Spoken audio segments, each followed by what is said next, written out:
There's a few things happening that make me think that these isolated examples might become less so very soon. And the first of those is the data that's being collected right now is in fact getting bigger. By way of scale, in the last 2 years, we've collected almost as much data as in the entirety of human history leading up to that. You guys describe this as the nervous system for the planet. What do you mean? Well, a lot of us think that all of us with our smartphones and our Google searches and all the things we're doing in the course of our day, that we're watching this sort of growth of a planetary brain. Imagine if you touched your finger to the stove, but you didn't know you'd burnt it for a week. Yeah. Now we have this real-time feedback loop that the human race has never had before. If you're looking at the world of data, you're looking at the world of information. That's almost everything that isn't physical. The industrial world is the physical world, the data world is everything else. And it affects every one of us every day. We're all being predicted. Do you think people understand how much of our lives are being collected? What else do we not know? We're now collecting exabytes and petabytes of data, and we're looking through that data set using incredibly powerful algorithms to see what we would never see before. Every powerful tool has a dark side, every last one.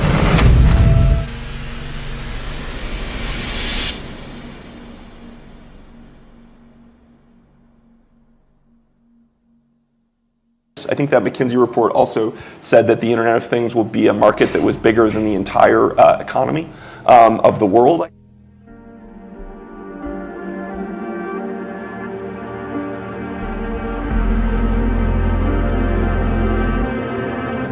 But it's fair to ask companies, as they build out the Internet of Things, to not be creepy.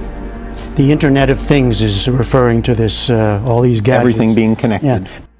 Most people don't have any understanding of the scope of this stuff. Now, my background's in IT, specifically IT security. But as an example, it turns out in the US, just to give you an example, and only 14% of people understand that their web surfing history is being tracked. Now, for me, that's a little bit like discovering that 86% of the United States population still believe in the Easter Bunny. It's a little terrifying because it means that the conversations we're having here today put us all in an extraordinarily elite group in understanding the potential damages. Most people just don't know. We are now more surveilled than we have ever been. Cities are covered in CCTV cameras. Authorities are gathering data on its citizens. It would be all too easy to confuse the real world with a sci-fi dystopia. And I wonder, with big data, everything is becoming more and more targeted because you have more and more information about consumers. I think that's exactly right. I think that what we're seeing today is that we can use predictive analytics to know a lot about the people that we're targeting. In the movie Minority Report, the pre-crimes unit race to arrest would-be offenders before they have a chance to commit their crimes. Now, they use psychics, but it turns out something similar is being attempted using big data. The Vancouver Police Department is the first police agency in Canada to implement predictive policing technology. And that information can turn a city into a digital world, allowing officers to essentially predict crime. Okay, Jad, what's coming? Double homicide, one male, one female, killer's male. But some of this technology is proving to be controversial, especially this. It's called the Strategic Subjects List, where HunchLab is concerned with predicting crimes and locations. This list is concerned with predicting crimes and individual people. Well, interestingly, earlier this week I spoke to DJ Patil. Now, until recently, he was President Obama's chief data scientist. I asked him about this. This is what he said. I have many deep concerns about the process of these things. The fundamental one is the transparency of the algorithm.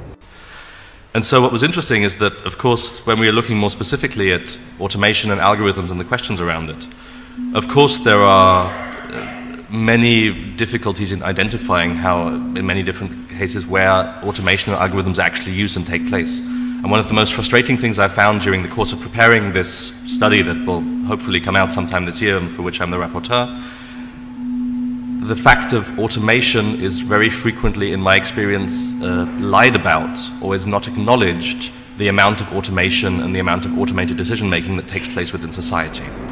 And so one of the things that we found is that we're surrounded by quasi-automated decision-making, situations like the one that I'm mentioning, where the decisions are basically made by computers, but by current legal standards wouldn't be considered as such, because somewhere, at some small process, there is a human being in the loop. So we can pretend to ourselves that everything's okay, we're not surrounded by automation, and the world is a wonderful place. Now, of course, that's not true. When you start looking at these things in greater detail, you realize there's no reason to justify that. Yet still, this is an issue that we increasingly face, both defining the scope and the size of what we're going to be looking at.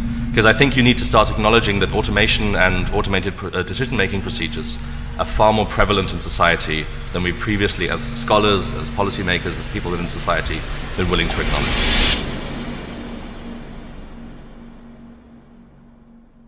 Yeah. So is any other country to use the predictive technology for this?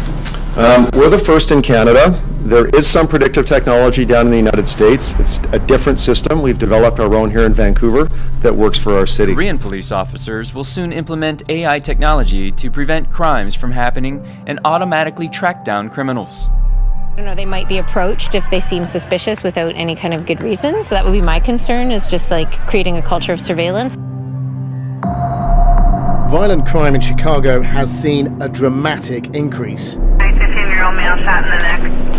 Those shots fired at Hirsch and Tallman. This one just coming in. 5 shots fired. Send me a wagon with a body bag also.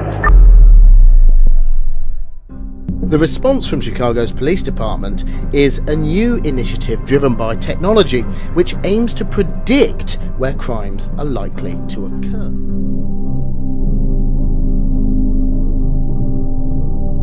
I think if someone had walked up to you 10 years ago and said, could I plant a little device on you that would tell me who you've spoken to today, what you're curious about, what books you've read, what money you want to spend, you would have said, are you kidding? There's no way in hell I'd let anybody put a device like that on me. And now we line up and sleep in front of the Apple store for 2 days to pay $800 because it's so convenient.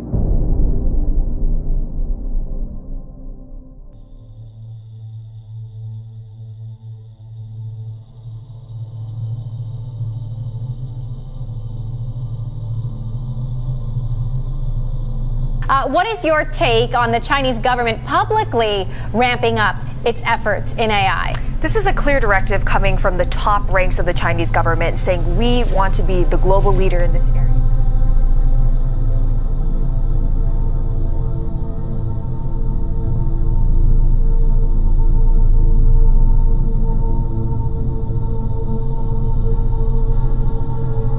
Alibaba's new store, Tao Cafe, is now open in the eastern Chinese city of Hangzhou. Customers scan a QR code from their phones when they walk out. When they leave, facial recognition technology identifies the customer and their accounts are automatically charged.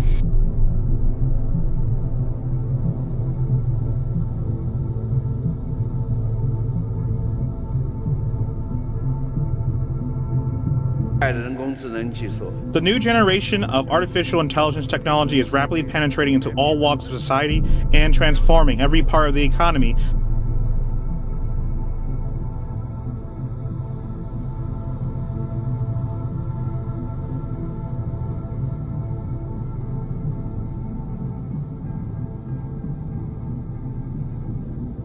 I think we live in a world now where highly sensitive information are all over the place. They are accessible to a large number of actors without our knowledge or consent.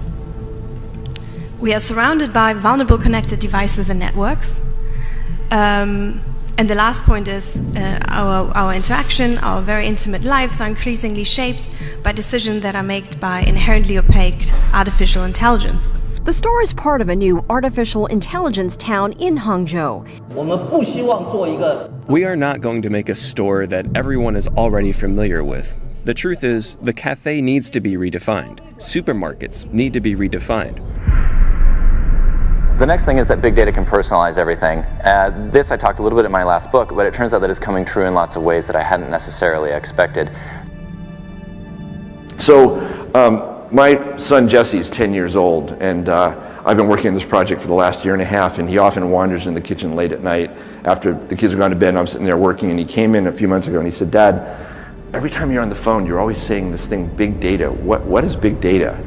I was thinking, this is like the ultimate challenge. How do you explain? I mean, I'm still trying to understand what it is, and how do you explain to a 10-year-old what big data is? So I was struggling for an analogy. I said, Jesse, imagine if your whole life you've been looking through one eye, and all of a sudden, for the first time in your life, scientists enabled you to open up another eye. So what you're not getting is it's not just more vision, it's not more data, it's a different dimension. You're seeing things that were there, but you couldn't see them before until you had that second perspective. And so, of course, being 10 years old, he said, so, like, could scientists let me open up a third eye and a fourth and 1,000 eyes? Like, if you're 10 years old, 1,000 eyes is so cool. And I said, yeah, actually, that is exactly what's happening. You can take literally 1,000 different sets of data and find patterns in them that we've never been able to perceive before. And it's really like different dimensions. It's actually quite hard to grasp. Also raises concerns about privacy. Could you be giving up too much of yours with a simple wave of your hand? To implant chips like these in the hands of volunteers among its workforce. It is vying to become the first company in the US to microchip employees. The summit's right out of 1984, but Jamie Yuccas found willing workers in 2017. Do you think this is the future? It is the future.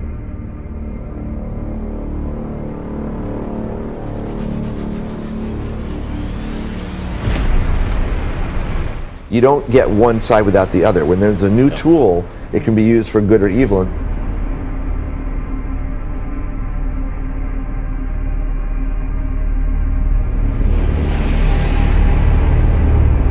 You know, what the employees who have signed up say, it's just convenient. You know, the idea is you just wave your hand. And designed to replace the traditional keypad for opening doors, using the copier, even buying food in the cafeteria. To be able to purchase it. But what if there was a way that you wouldn't have to do any of that? It sounds a bit like a plot point in a dystopian novel. Right. That whole, I know it's very futuristic, I get it, but I think what's wrong with just taking out your card? But good for them. I think it's the wave of the future, that we'll all have implanted chips that have our medical records. The question now is what do we do from here? And the answer, I think, is that we do what we are doing here now. We talk to each other, we try and figure out how to get other people to talk about it, and we try and get society at large to recognize that this is a critical issue. Now there's, I think, a really critical timeline on all of this. Right now, only about 1/3 of the planet is online. So that's us and a few other people. The remaining 2/3, however, are coming online in the next 5 to 15 years, which is an incredibly short period of time.